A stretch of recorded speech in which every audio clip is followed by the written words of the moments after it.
So welcome to class, everybody. First thing I'm going to do, as usual, is share my screen with the class notes. There we are.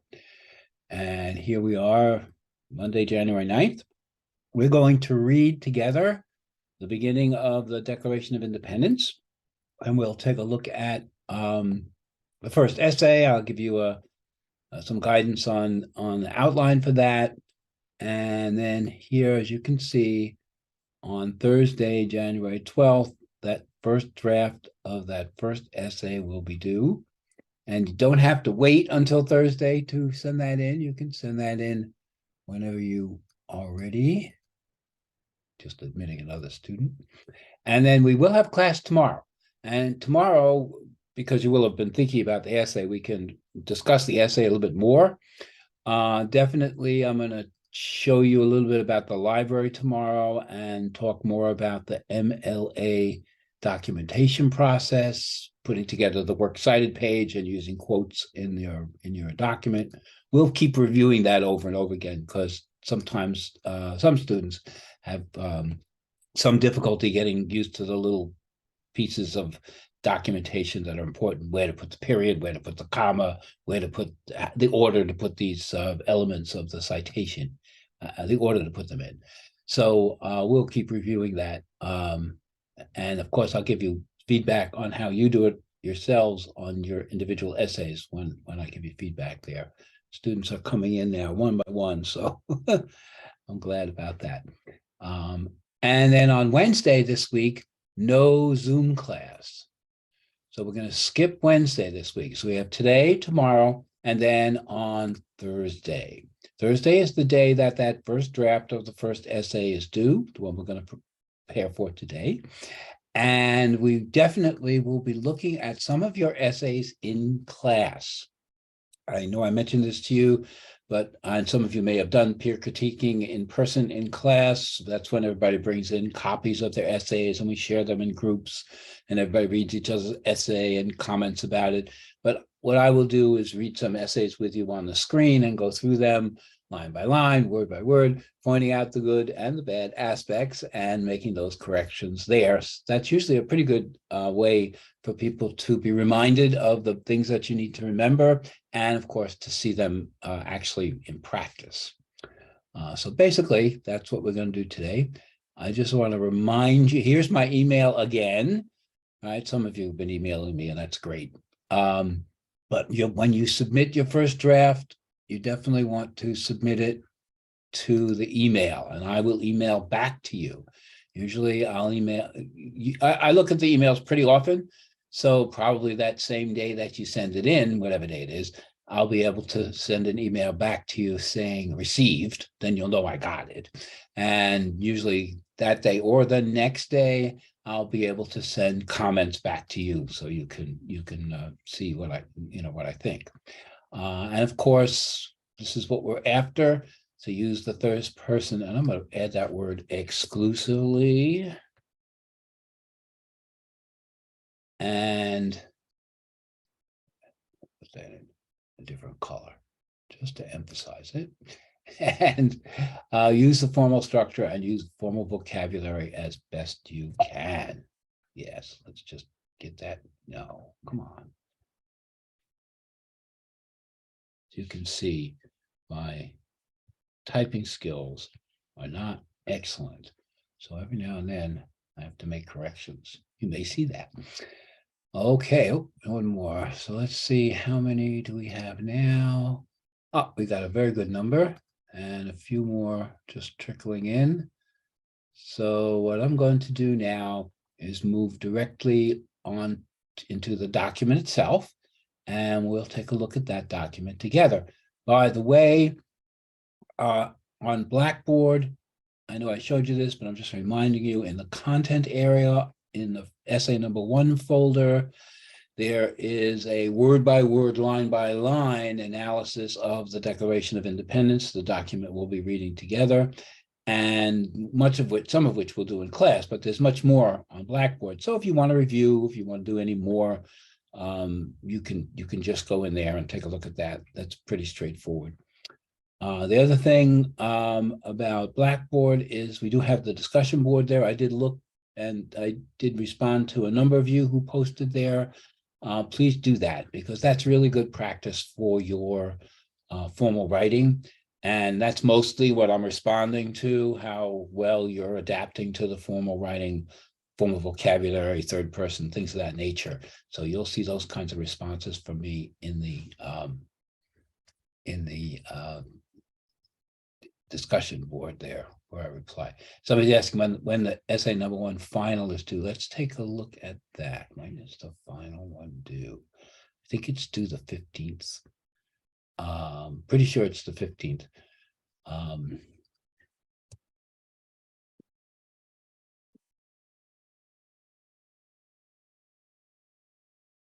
January 15th. Pretty sure we can check that before the class is over. Okay, so let's take a look at the Declaration of Independence together. Okay, so you should see that up there on your screen. Now, of course, just a little background for this document. This is the document that the people living in the 13 colonies in America that were belonged to England, and they were ruled by the King of England. And they had a lot of issues with the rule of the King of England at that time.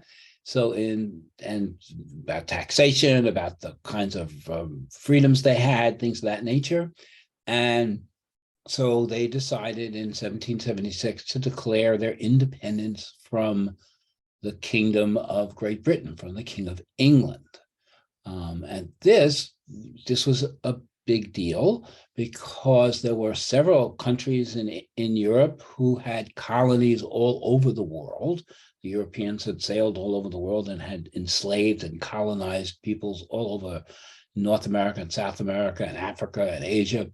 Those countries chiefly were England and Spain and France and Portugal and a little bit of the Empire of Russia.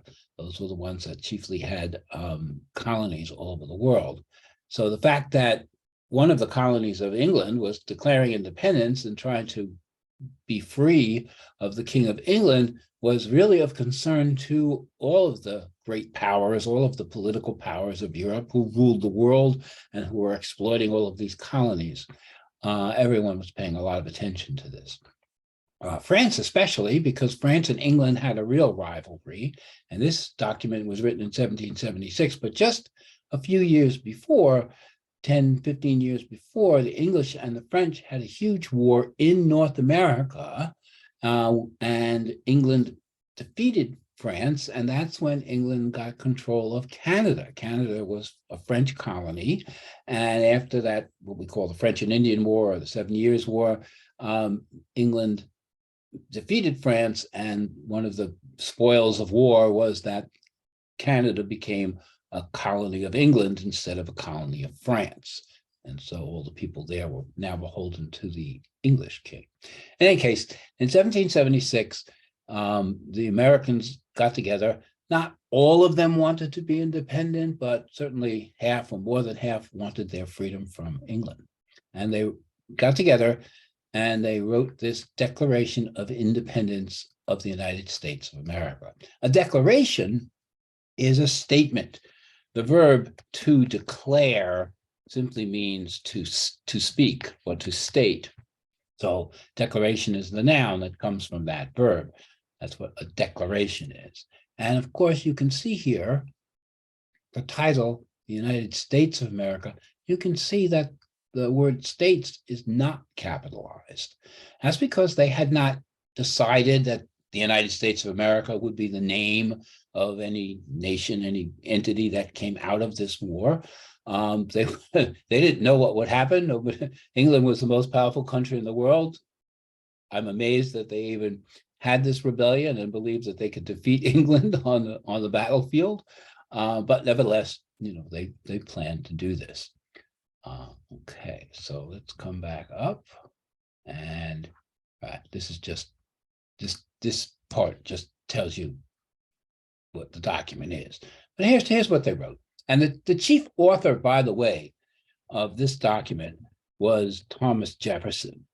And he actually became the third president of the United States after the United States became the United States. So when we document this, when we put this in our works cited, we're going to use Thomas Jefferson as the author. I'll give you that a little later. But here's the declaration. It says, in Congress, July 4th, 1776. Look at that word, Congress. Some of you might recognize the word Congress from all the news that's been going on lately about what we call the Congress of the United States, which is the Senate and the House of Representatives together. And all those political representatives together are called the Congress of the United States. But the word Congress simply means a group, right? And so here in this document, which was written back in 1776, we have some historical things that we need to be aware of. And one of them is that word Congress was really just meant as a group. So in Congress simply meant as a group. The unanimous declaration of the 13 United States of America. Well, there's that word unanimous. Most of you probably know that unanimous means everyone's in agreement, that there's no dissent. And in reality, there was plenty of dissent. There were lots of people who were called loyalists who wanted to stay as part of the British Empire. But this document's written by those who got together in order to declare their independence. There were 13 colonies on the eastern seaboard at that time, and each of those colonies sent a representative to this, what they called Continental Congress, where they drafted this Declaration of Independence and tried to become free of Great Britain. So here's the unanimous declaration of the 13 United States of America. And we have this very, very famous paragraph, which, by the way, you'll notice is all one sentence. So you should not write this way. When you write your paragraph, certainly follow the guidelines that I gave you about the different kinds of sentences that go into the different types of paragraphs. And you will never have a one-sentence paragraph. That being said, here in one of the most famous documents in the world, we have an opening paragraph that's one long sentence. So obviously the rules that I give you are more guidelines than hard and fast rules. Very famous sentence here. When in the course of human events. Now, let me show you a couple of things. First of all, this is an historical document. And back in the 18th century, English, oh, okay, just checking to make sure nobody's waiting. Okay. And nobody is waiting. Very good. Back in the 18th century, many of the English nouns were capitalized in the middle of the sentence. One reason was because English came from, one of the sources of the English language was German, and in German they always capitalize all of the nouns all the time. So at this time in history, many nouns were capitalized that we wouldn't capitalize in our sentences today. So don't let that throw you off. Here, when in the course of human events. So see that word course? Some of you may know this word coarse, which means rough or hard or uneven, right? So some fabrics like corduroy is coarse, it's got the little grooves in it, right? But this is a different word, course here. This course means pathway, as in a golf course. You've heard of a golf course where they follow the numbers 1, 2, 3. They try to put the little ball in the hole. It's called a golf course because it's a pathway. Or sometimes we speak of the course of a river, the path of a river, the way a river flows. And so that word course has to do with the pathway. So here's a phrase Jefferson wrote, when in the course of human events. Just think for a second. What could that mean? What does that mean, when in the course of human events? Anybody have an idea? How would we say that today? If you were writing it, what might you write instead of when in the course of human events? In life? In life, or even more specifically, in history. In life is very good, by the way. Yes, so this could easily have been translated as when in history, because the course of human events, meaning the events that unfold, and that's why you said life, which is clearly true. And when you look back at life, when you look back in time at life, we call that history. So yes, when in the course of human events simply means when in life or when in history. It becomes necessary for one people. Now look at that, one people. Here, usually one person or a person, but here they're talking about one people. When they do that, they're talking about a group of people. So we could talk about the American people or the Canadian people or the Christian people or the Hindu people, right? So when they use a term like that, they're referring to some group that has some kind of identity together. So here, when in the course of human events, it becomes necessary for one people to dissolve the political bands. How about that word dissolve? Right? Dissolve means for something to be completely changed. When you put sugar in your coffee or your tea, that sugar dissolves, makes the whole thing sweet, right? Changes the whole nature of the solution that you're drinking, the coffee or the tea.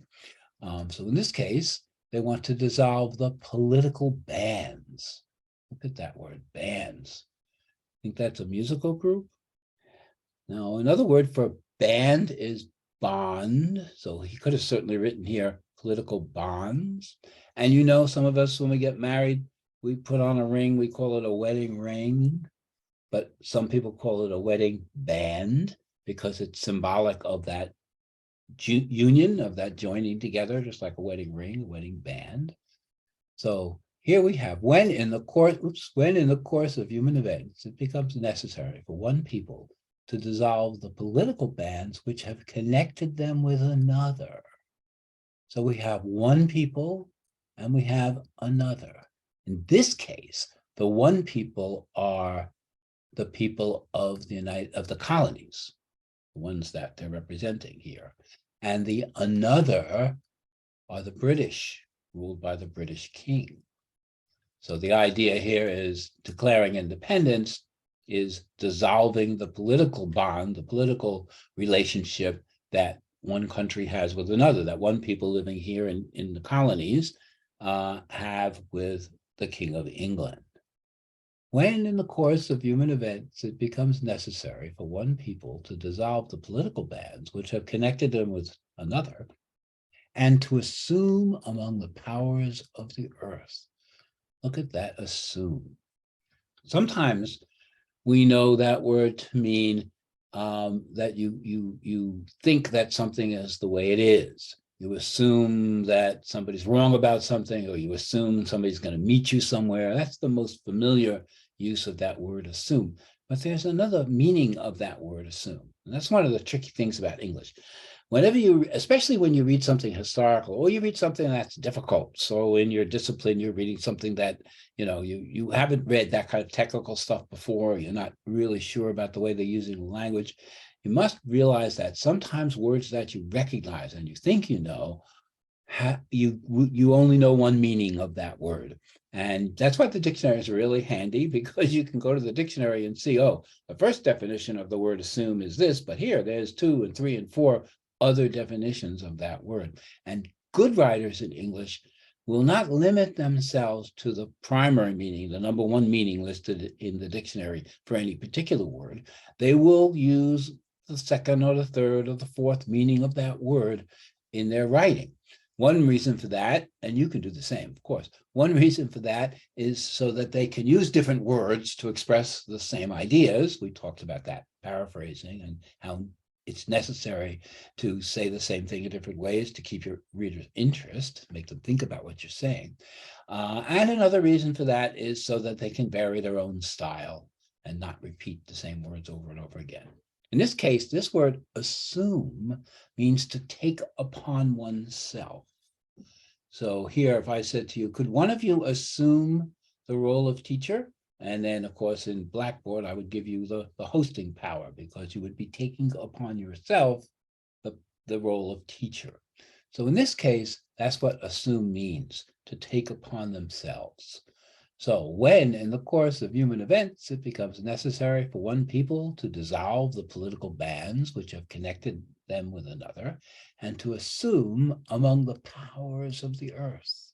Look at that, the powers of the earth. What do you think they're talking about? Jefferson's trying to say here. He doesn't mean wind and fire and rain and gravity. Those aren't the powers of the earth he's talking about. He's talking about political powers. That's an interesting thought there. This is a political document. Let's just stop this share for 1 second and start up the class notes, because in there, where is that document? There it is. Okay. Just want to scroll down here. I'll go back to that. But here's what I want to show you, that this is a political document. And a political document is all about politics. And politics is all about power and power relationships. Certainly, when we talk about politics, you think government, but there are politics in all human situations. There's politics in the family. Who has the power? The parents, the children. There's politics at work. Who has the power? The boss, the supervisor, the workers. Who's got the power in that situation? So there's always politics involved in human relationships. And so one way of thinking about things is to think about things in a political context, in relation to who has the power. Another perspective to use, totally different, is the economic perspective. Economics deals with value, chiefly the values of resources such as time and energy and money. So, for example, one of the chief economic ideas is the idea of efficiency, getting the most for the least, right? Getting the most product for the least price, or accomplishing something in the least amount of time, or using the least amount of energy to do it. That's that idea of efficiency. That's a real economic concept. So if you're ever thinking about things in terms of their efficiency, you're employing the economic perspective. And then, of course, we have the social perspective, which has to do with people living in groups, human relationships, psychology, sociology, different ways in which people relate to each other. I just point this out because political, economic, and social, that little triad is one way to always think critically about any situation. You can always, if you're asked to consider something, you can always take a look at it from the political, economic, or social point of view, or all three, or any parts of them. In fact, for the essays that you write for this class, you could always take a political or an economic or a social perspective, or one parts of those, and use those ideas in formulating your essay and figuring out what you want to write. So I just wanted to share that stuff with you. All right, let me stop for a second. Everybody, I can see everybody's here. How are we doing? Is this okay way I'm going through this document? I know it's a little slow. We're not going to go through the entire document. We are leading up to the essay. Hope you're all with me. Yeah. I think it's okay. Okay. All right. I'll go back to the document itself, share that screen, bring it up here. Okay. So here we are. When in the course of human events it becomes necessary for one people to dissolve the political bands which have connected them with another, and to assume among the powers of the earth. Now, in this case, the powers of the earth that Jefferson and the others are referring to are the political powers of Europe that are ruling the world. Those I listed before: England, France, Spain, Portugal. Those are the countries that have extended their power across the world and have colonies all over the place. Okay, and to assume among the powers of the earth. So here, what they're saying, what he's saying here, is that the United colonies of the United States of North America want to become, what did I do? Want to become their own political power. Didn't mean to do that. They want to be they want to assume among the powers of the earth their own standing. Here, the separate and equal station to which the laws of nature and the laws of God entitle them. In other words, they want to be a separate country their own country, and they want to have equal respect as all the other countries, the way England respects France, the way Portugal respects Spain. This word station, you know that as a train station or something like that, but station also means standing, like with sports, first place, second place, third place, those are the standings, we call that sometimes. Those in Britain, they call that the station, first station, second station. So that word station has that other meaning as well, standing, right? So here, when in the course of human events, it becomes necessary for one people to dissolve the political bands which have connected them with another, and to assume among the powers of the earth the separate and equal station to which the laws of nature and of nature's God entitle them. It's really important. The reason this is important is because there was a justification that the King of England and the King of France and the King of Spain, the justification that those rulers had for their ability to be the rulers of those nations. They called that the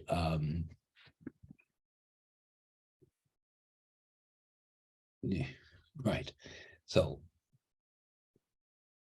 the divine right of kings. Sorry for that slight delay. I was thinking out loud too fast. The divine right of kings. So this was the theory that the King of England put forth, the King of France put forth, to say, well, I'm the King of England, all of France belongs to me, and everybody in England, everybody in France, everybody in Spain should obey what I say. I'm the owner of everything. It's the divine right. Divine means coming from God. In this case, all of these countries, whether they were Catholic or Protestant, this is 1776, Catholic or Protestant, they were all Christian. And the Christian God is the God that they believed at one point, way back in the beginning of time, had focused on the particular family that this king or the queen was a member of, and designated that particular family as the royal family. You may have heard a lot about the royal family in England the last, 6 months, right? We had a Queen of England die. We have a new King of England. England still has this royalty involved in their nation. So you hear about that stuff in the news. But basically, the concept is that particular family was chosen by God, the Christian God, to be the king or the ruling family, the royal family of that particular nation.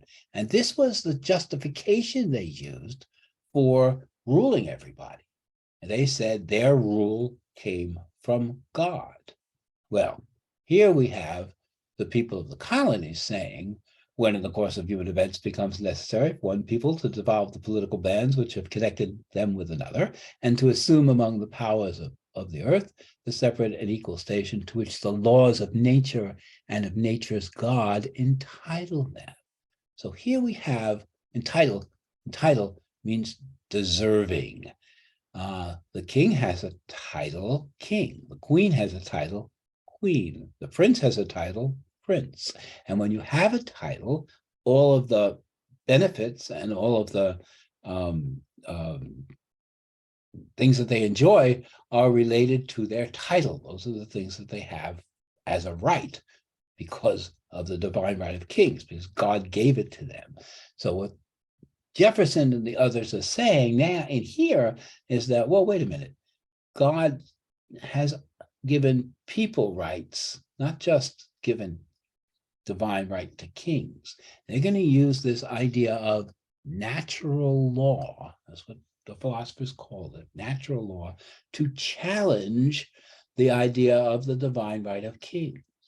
So what's happening here in this document is that the people of North America are saying, wait a minute, we shouldn't have kings and queens ruling us. We, according to nature, we should be free. And that's what this is all about. Okay, so here, a decent respect to the opinions of mankind requires that they should declare the causes which impel them to separation. This simply means that when one people want to dissolve the political bands with another, they should explain why they want to do that. And that's what this document is all about. This document goes on a little later to list all of the complaints that the colonists had against the King of England, all the things that the King of England was doing that the colonists felt were wrong. And those were the reasons, those were the causes that impelled them, that spurred them on to separate, declare their independence from England.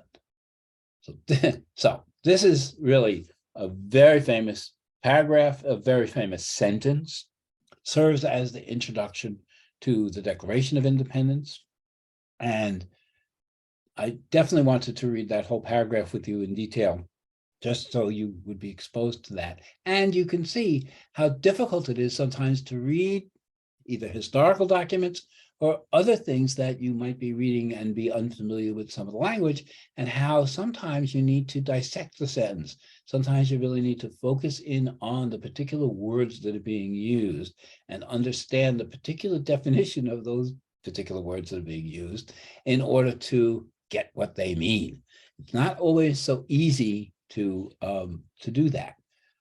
And of course, you want to do the opposite. When you're writing, you don't want to write in such a way as to make your readers work hard in order to understand what you're saying. You want to be as clear and as precise and as exact as you can, and use language, use words, use vocabulary that your readers will readily understand. And if you use words that could have more than one meaning, you take that extra step, as I talked about last time, of defining of terms, of making sure that you're clear about what you mean about love, for example, in your writing, so that your readers can really understand and follow what it is you're saying. So here we are. This is the part, we're going to read this part of the document. We're not going to read all the rest of the document. If you're interested, I have gone through all the rest of the document on the Blackboard site, word for word, and I've analyzed the words that they've used, just like I did with the first paragraph there. And so you can do that. You can take a look at that if you want to learn more about it. Even if you don't want to do it now, you can do it anytime in the future, because that website's up there all the time. I'm sorry. This is not only in the Blackboard site, this is also in the American English Express site that I showed you. Oops, nope, nobody's waiting. And then here at the bottom of the Declaration of Independence are the signatures of the 56 people who signed it. So these were actually the people that we call the founding fathers of the United States. These are the people who signed the Declaration of Independence. Very down here is Thomas Jefferson. He's the chief person who wrote it. So, but we're going to take a look at this next paragraph here, this next point here. This is going to become the focus of our essays. We hold these truths to be self-evident. Self-evident. Self-evident means they present their own evidence for their truth all by themselves, or in other words, they're obvious, right? You could have simply said, we hold these truths to be obvious, but self-evident, that all men are created equal. Now, of course, this was 1776, and whenever in English people referred to all of humankind, they would say, use the word, the male gender, men, to mean everyone. This could have been written, if we were being written today, it might say that all humans are created equal, or that everyone is created equal. And that's the intent behind the sentence. Some people like to try to take issue with people in the past because they try to take the values from the present, such as what words we use to refer to human beings, and apply them to people in the past.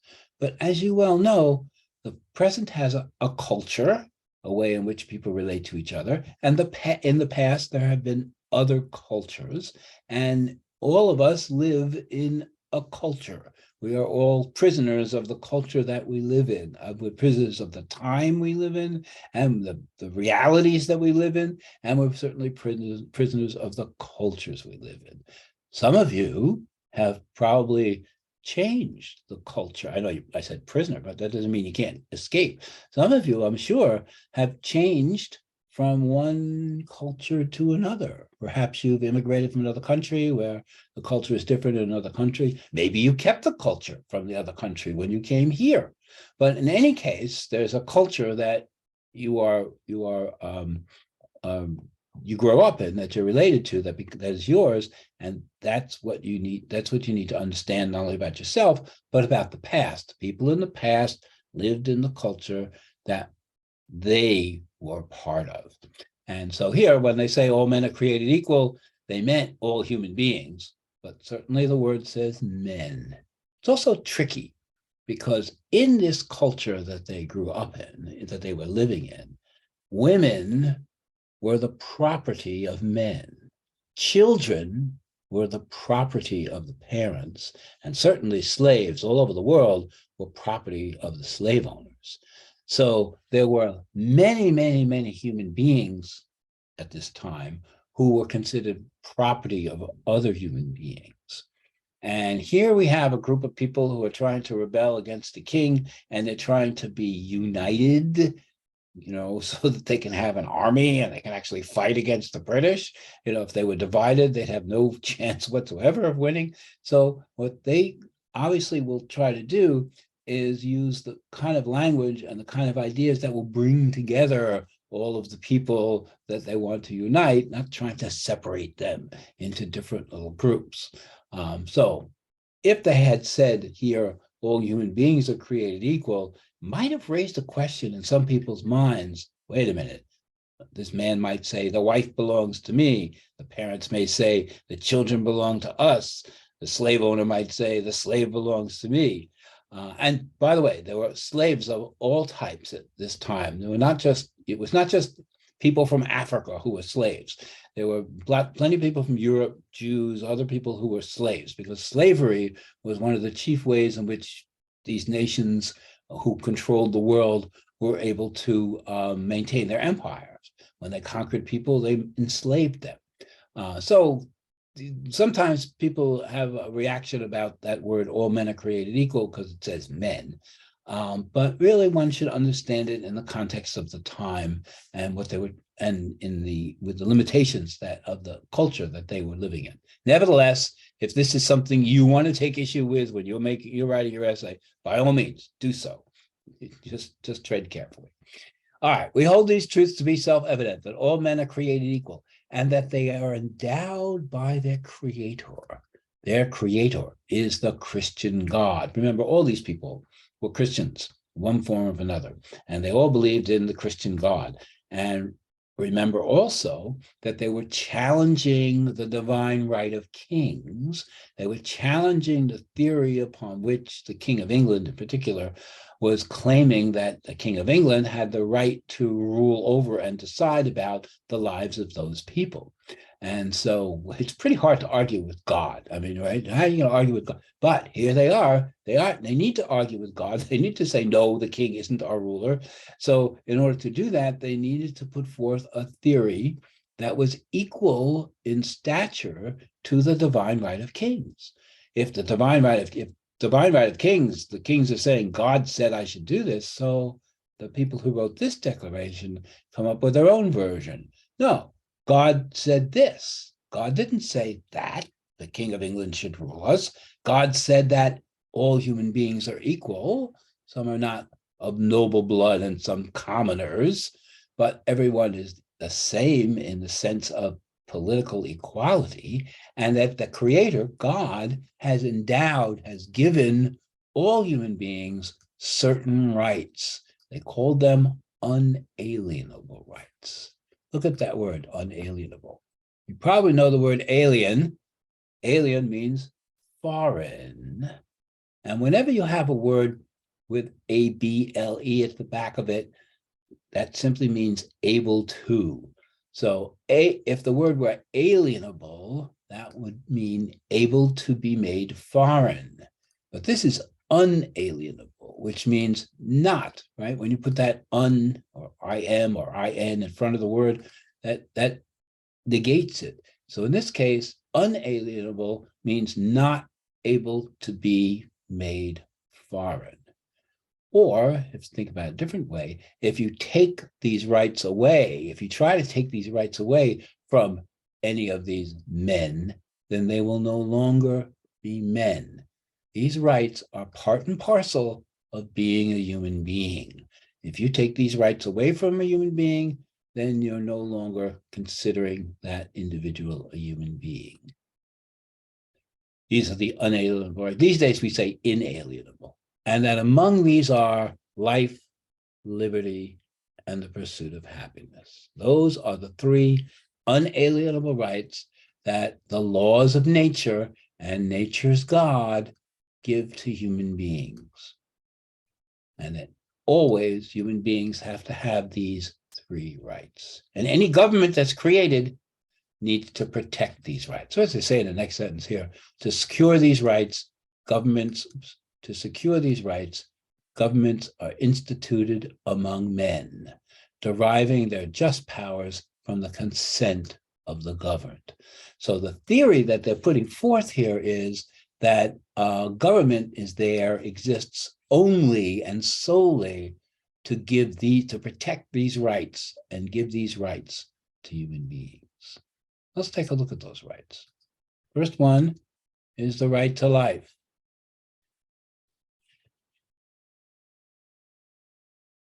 And that means the right not to be killed, the right to exist.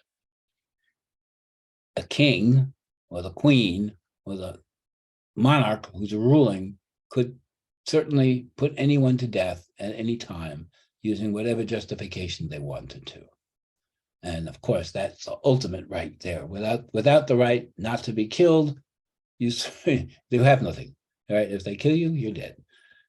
So here we are in the United States today, and you all live in New York City, and some of you also know about the city of Chicago, and you know about the random violence that occurs in New York. You travel the subways, you might be afraid of being pushed on the tracks. I grew up in New York, and even in 1950, we worried about somebody pushing you on the tracks, and it didn't happen as often as it happens now, because that's a dangerous place, that subway, right? So whenever you're standing on the platform, somewhere in the back of your mind, you know, what's going on, you know. When I would take the subway, usually I'm going to be near one of those pillars, and maybe I'm leaning against it or I have my arm around it just because I don't want to be killed, right? So there's a little fear when you take the subway. Today, maybe more than others. You might have the fear of walking out of your house and being shot randomly, since there's so much violence around. So the right to life really means not having to feel that, not having to live under the constant threat of somebody trying to kill you. And government is supposed to protect people in that way and ensure that people have the right to be alive. Okay, that's the right to life. Liberty. Liberty is a lot of people think of liberty as freedom, and it is freedom, but it's a very special kind of freedom. It's freedom under the law. Liberty is a type of freedom where you have laws, and as long as you don't violate the laws, then you are free to do whatever you want to do. You're not free to violate the law. If you violate the law, you'll be punished in some way. Your freedom will be limited in some fashion. So liberty is freedom under the law. It means everyone is subject to the same law, right? Liberty means everyone's so not there's one law for the king and there's another law for everybody else, or not there's one law for the nobility, the kings and the princes and the people of royal blood, and another law for everyone else. No, everyone's subject to the same law here. No one is above the law. So the law is supreme in that sense. It's this is a very limiting idea. This idea is that the law limits what we can do, but it also allows us to have freedom, because as long as the law is being obeyed, then you're free to do what you want to do, whatever you want to do. So think of it this way. If the law is violated by anyone, then that person who's violating the law is depriving other people of their freedom.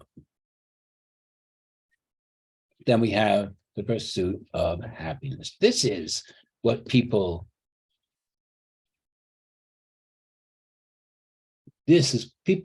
normally think of this as freedom. Freedom to live the way you want to choose your own lifestyle. Right? You want to be married, not be married. You want to have children, not have children. You want to be a nurse. You want to be a doctor, a lawyer, whatever you want to be. That's the pursuit of happiness. These are the three inalienable rights. Those are the three things I want you to write about. Let's go over to the notes. And let's put that right there in the notes. Right here. Okay, just so you have it the way I put it out there. This is what I want you to write about in your essay. And here's the way you should write about it. I already gave you a detailed outline about the kinds of words that go in the introduction and the body paragraphs and the conclusion. So here's a suggested outline for this particular essay. Let me just make this a little bigger so you can see everything. All right.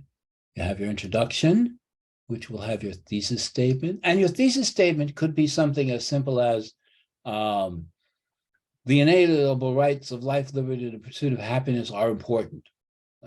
I realize that's just a sentence I wrote out of the top of my head, but that's the kind of thesis statement that you could develop for this. Of course, you can do better than that. And you might want to include some background or some summary or some ideas about the inalienable rights in your introduction, where they come from, who wrote them, why they're there. You could do a little bit of that in your introduction as well. And then you should have 3 paragraphs. And the 3 paragraphs, each of the 3 paragraphs should focus on one of the inalienable rights.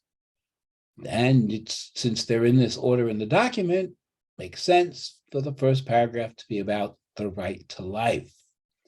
And I know I gave you other sentences that go in these paragraphs. I'm just put some of these in here in this way to give you a suggestion of the kind of essay you could write. So definitely you want to define what the right of life is and why it's important. You'll want to provide an example, just the way I was giving you examples in class, and then you'll want to explain the examples. Then in the next paragraph, what is liberty? And again, here are some questions you can answer. And then, of course, what is the right to pursuit of happiness? I didn't talk about this, so we'll just leave that out. Okay, but basically, the right of the pursuit of happiness, same kind of questions. And then, of course, your conclusion. So you can use this outline, if you like, to create your essay. You can use, in addition or alongside, you can use the outline that I gave you in the other class about the sentences that belong in introduction and the sentences that belong in the body paragraphs and the sentences that belong in the conclusion. You can merge those two. That's what you should do. Stop right there. So what do you think? Can you do it? Anybody have any ideas? We're on Blackboard here in the content area in the folder marked essay number 1.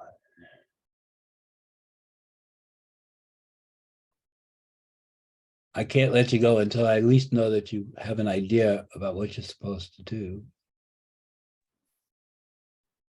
I have a feeling that I need to do some more reading. Should we, for the essay, should we analyze or read the entire Declaration of Independence? Not necessary to do that. Absolutely not. Just write about the 3 inalienable rights. And you don't need to do a lot of reading because the rights are, I've helped you and define them for you. So we don't need a lot of outside information here. I do want you to try to find one outside source besides the Declaration of Independence. I'll give you the citation for the Declaration of Independence that you need to include in your essay, in your works cited, and I'll put that in the notes. And we'll also look at that more in detail tomorrow. So you don't really, I'm not asking you to do research. This is not a research paper. Think about, and you don't have to write about history. You can write about those life, liberty, and pursuit of happiness, those inalienable rights, as they are today in your own life, or in people's lives here in the United States or anywhere in the world. Do people have the right to life? Do people have liberty? Do people have pursuit of happiness? Maybe you feel they don't. Maybe you feel these inalienable rights are not really available to everyone in their lives. So maybe some are and some aren't. Or maybe you just want to define them. The right to life means not to be killed. The right to liberty means freedom under the law. Pursuit of happiness means determining one's own quality of life, and just talk about it in general in that way. So it's not a research paper. Just because we looked at an historical document, I talked about history, don't think you have to focus on the historical aspects of this. What I'm just saying to you is write about the idea of life, the ideas of life, liberty, and the pursuit of happiness. You can take a look at, in the content area on Blackboard, in the essay number 1, at the very end at the bottom, there's a couple of sample essays that students have written in the past. You can take a look at those sample essays to get a feel for how the others have approached this. Okay.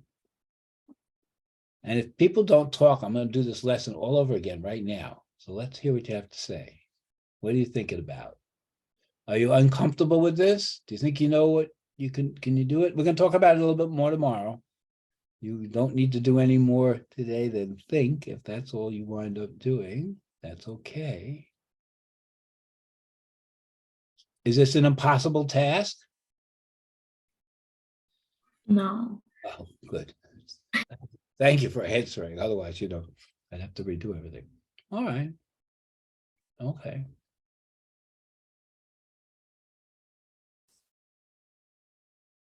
Just looking in here to see if there's anybody asking anything.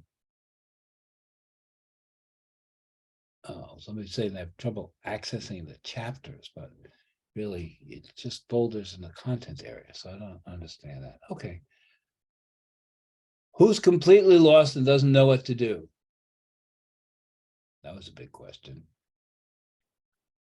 All right. This is what I'm going to say. What I want you to do between today and tomorrow is think about how you will write this essay. If you want to jot down some ideas, that's just fine. We could share those in class. That would be great. If anybody writes anything out that they want to share in class as an experiment, just to see how to share with everybody how you're thinking about, that's just fine. It's not going to be graded. There won't be any repercussions for that. But between today and tomorrow, think about what you might want to say about the right to life, liberty, and the pursuit of happiness. One of the things you might think about is what examples you might want to use. What do you think is an example of liberty? What do you think is an example of the pursuit of happiness? Can we use like modern day examples and society, not just personal? Yes, modern day examples from society are absolutely perfect. If you do use a personal example, you're going to want to generalize it. You shouldn't say, I want to be a nurse, and that is an example of pursuit of happiness. Say, some people want to be nurses, and that's an example of the pursuit of happiness. I know I'm simplifying when I do that, but that's just what I'm trying to say. But absolutely, think about current society, the way current society functions, and what the pursuit of happiness means, or what liberty means today? Some of you might be more aware of some of the things going on. Professor, for the examples for the essay we need to write, we need to use the, we need to do citation, or we can use some story or personal experience. If you use personal experience, you should write about it in the third person. So suppose you're not going to use this. I'll give an example that you're not going to use. Here, you were arrested for stealing a car. Don't say, I was arrested for stealing a car, so I lost my liberty. Say, if someone steals a car and they're arrested and thrown in jail, they lose their liberty. I'm just using that as an example. So yes, you can use personal experience, but I want you to generalize it. Don't talk about yourselves. Talk about anyone or everyone. Anyone or everyone, essentially.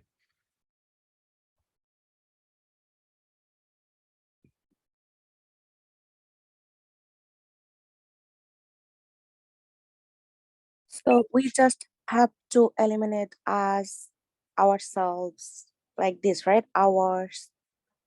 We Yes. have to talk about like in general. Yes, yes. Okay. Eliminate I, me, my, you, yours, we, ours. Take those words out and use he, she, it, everyone, anyone, people, citizens of the United States, people who live in New York, people who ride the subways, anything like that. That's all third person.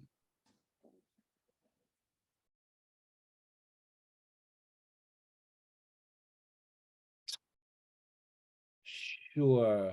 If I were in the classroom, I'd go around and point to everybody and say, do you have an idea about what you want to write about? Are you comfortable with this assignment? Do you think you can accomplish this task? I'm not going to do that. I'm going to let you think about it. Tomorrow, maybe I can hear from some more of you about what you're thinking about. Come to class tomorrow with at least one idea that you're going, if you could come with 3 ideas, that would be fine. But at least one idea of what you're going to include in your essay. At least perhaps one example of one of the things. What do you think an example of pursuit of happiness is? What do you think an example of liberty is? Right?